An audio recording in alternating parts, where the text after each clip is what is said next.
It's quiet in the dark, damp basement. The walls are covered in dancing lights, wonderful hues of blue and white. The television is on. The sound is down low as to not wake anyone. I'm sitting on the couch, a tattered, ugly green object that has been lost to time. It smells faintly of mold, and a few small rodents scurried out from under it when I sat down. On the tube, people are talking, dancing.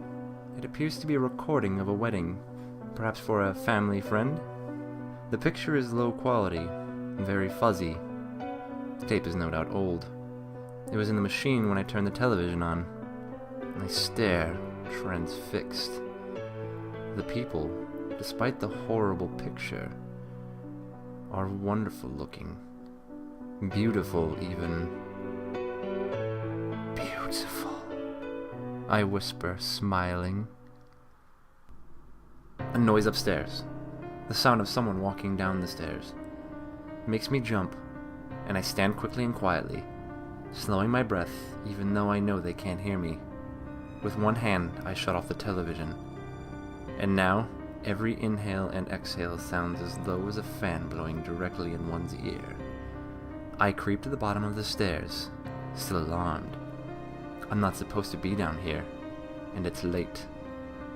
Perhaps the family heard me, or maybe it's an intruder.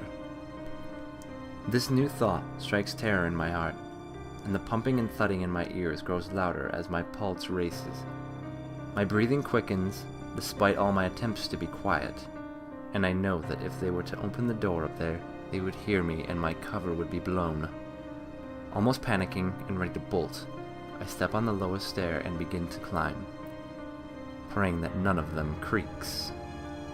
I'm almost at the top when one of them does, a creak so loud that it surely would have woke half the block, let alone anyone in the house.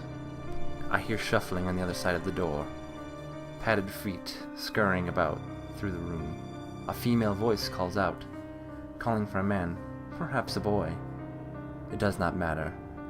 The name is not mine. I freeze where I stand, raising my hand to strike, if the door opens. Slowly but surely it creeps open, keeps opening, and the woman on the other side is not scared yet. She's not screaming yet, and I understand the shadows are hiding me from sight. But then she flicks the switch for the stairway light, and I attack, swinging my hand towards her face as hard as I can. Her eyes go wide and her mouth opens in a surprised O shape, a split second before her head goes flying and her body crumples to the ground, blood pumping out of her neck and flowing across the floor, pooling at my feet. In a panicked state, I'd hit her so hard that I decapitated her. That coppery smell fills my nose and my heart rate becomes steady. There's not a single sound in the house, not even a mouse. I step into the room and flip the switch for the light, closing the door behind me, once again submerged in complete darkness. I reach down and run my fingers through her long brown hair, picking up her head and raising it to eye level. Smiling, I run my long, wet tongue over her cheek, tasting her sweet, white flesh. I nibble on her parted lips with my sharp teeth, savoring her. Beautiful, I croak. So beautiful. I wonder who else is upstairs.